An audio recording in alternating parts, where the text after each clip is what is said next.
The good news is that we may be heading back towards a spot of bipartisanship in Australian politics.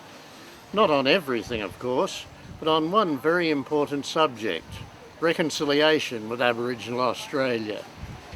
This is one area in which Tony Abbott, a genuine sympathiser, is disinclined to say no. The expert panel appointed by the government has now reported back with its proposals for limited constitutional change, and most of it's pretty uncontroversial.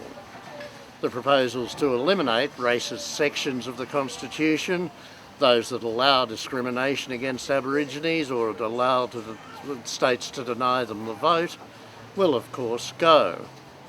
And in place there will be a clause recognising Aboriginal Australians as the first inhabitants of the continent and recognising their special relationship with the land and their special needs.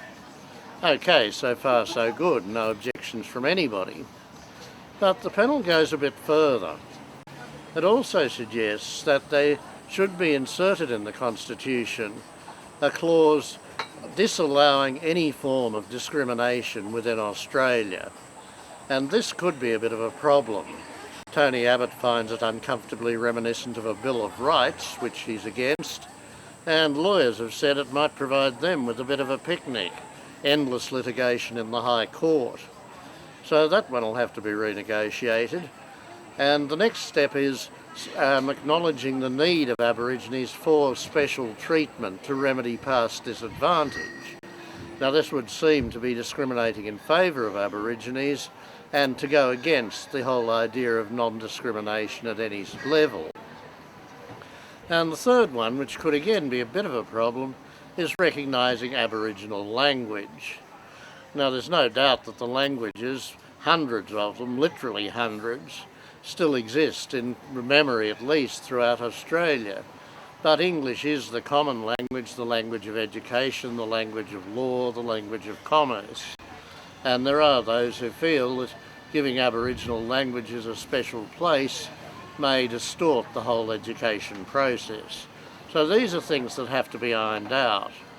But as I say, the good news is there's general acceptance of this report, and the good news also is the government will be putting it, or the results of it, in some form or other before the Australian people in a referendum before the next election.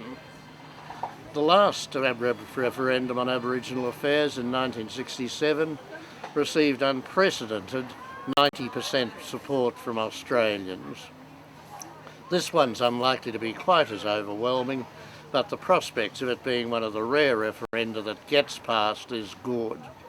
And that's just as well, because for Australians to reject it now would be so disastrous it doesn't even bear thinking about. Rejecting the idea of reconciliation again is just not on. I'm Mungo MacCallum.